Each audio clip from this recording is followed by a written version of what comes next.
Good evening to all of you, and thank you for joining us for this 13 Plus FastCast. I'm Mary Coleman. We want to jump right into some of your news headlines this evening. The man accused of threatening a mass shooting at the University of Arizona will stay behind bars for now. 13 News reporter J.D. Wallace has more on what came out of his detention hearing today. Just a week ago, 27-year-old Michael Lee was arrested on the state charge of making terroristic threats. Since then, he has been taken into federal custody on the charge of transmitting threats through interstate communications for threatening to commit a mass shooting at the University of Arizona. Both state and federal complaints say that Lee, in Snapchat under the name Asian Lulu, told a group a week ago Sunday that there's going to be a mass tragedy and atrocity at the U of A soon. He also said he wanted to use an AR-15 to do so and target Chads and Stacys, which prosecutors and the FBI say is involuntary celibate or incel lingo for young, attractive males and females, such as members of the Greek life community. And Lee's car was spotted by UAPD's license plate reader almost every night for more than a week, late at night, along U of A's Greek Row. Social media profiles also show he formally identified as an incel. Today, a federal judge decided Lee must remain in federal custody despite federal public defender requests that he be turned over to live with his mother, who was in court but would not speak to us.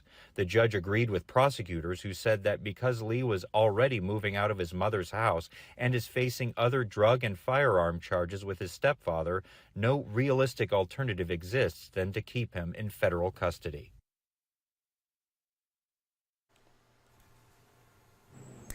And Tucson police are investigating a shooting on the south side that happened this afternoon. Police got a call to an area on Park just south of Irvington. They say they found a man shot and he was taken to the hospital with life-threatening injuries. That investigation is still in its early stages and they have no suspects at the moment, but we will of course keep you updated on this investigation when we find out more details. As many of you know, the Pima County Sheriff's Department is mourning the loss of one of their own. Over the weekend, K-9 Kenzo was killed in the line of duty while trying to catch an armed robbery suspect. 13 News reporter Shelby Slaughter spoke with a local dog trainer about the protection these dogs have when going out into these dangerous and sometimes deadly situations. I'm here at Guthrie's where they train dogs for law enforcement canine work. This guy right here, his name is Samuel. He's about 5 weeks old.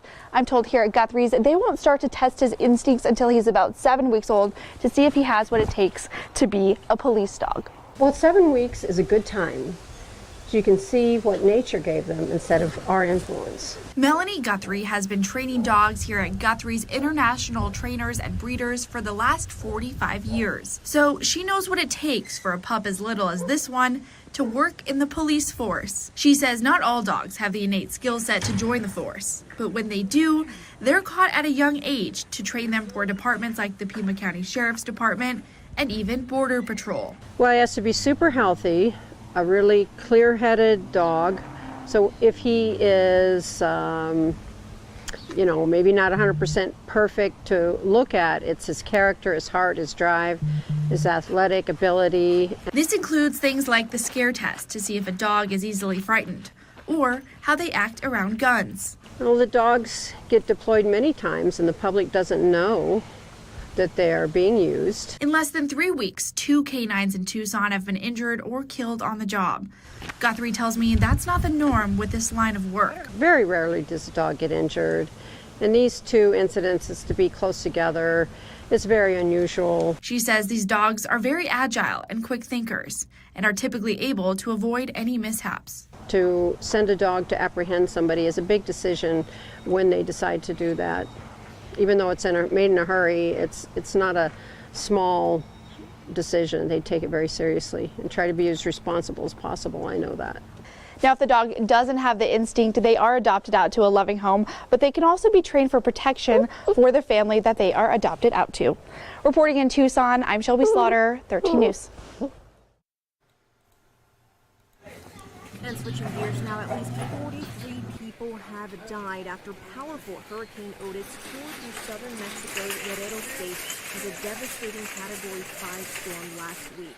The deceased victims include 33 men and 10 women. Governor Evelyn Salgado said the coast Shortly after midnight Wednesday, the record-breaking storm brought sustained winds of 165 miles per hour ashore near Acapulco, leaving the popular southern Mexico tourist destination in ruins.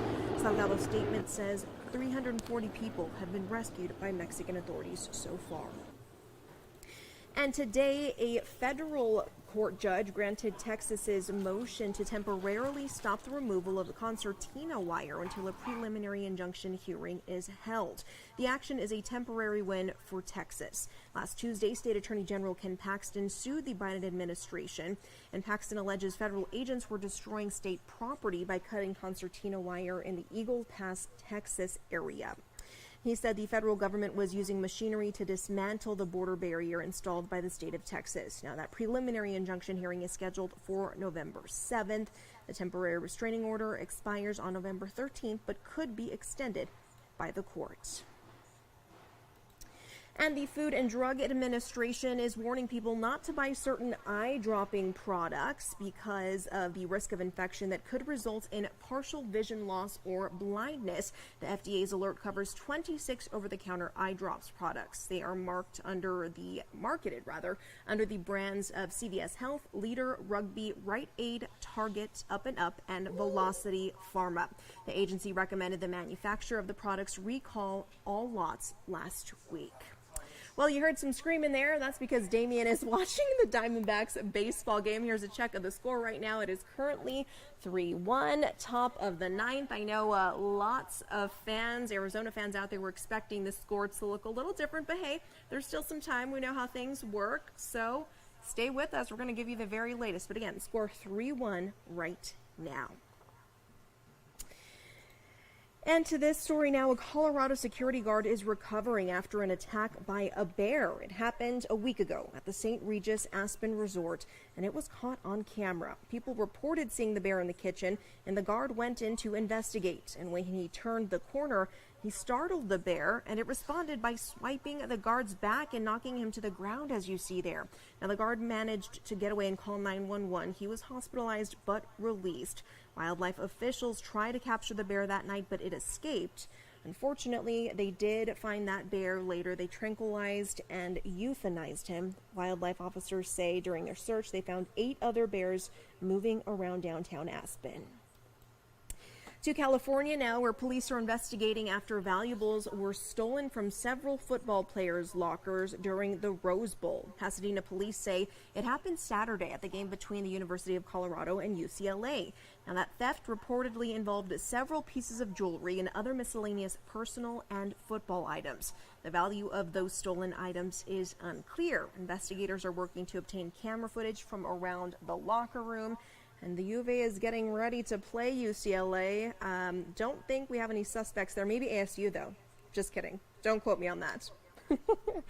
Well, here is a live look outside right now. You're checking out the Tucson metro area. Things were pretty chilly out there, so bundle up. It seems that fall has finally arrived. Again, we are watching this Diamondbacks game closely. Be sure to stick with us for 13 News Live at 10. We will have the latest on what happens here, the latest on your weather, and of course, all your news headlines. We'll see you then.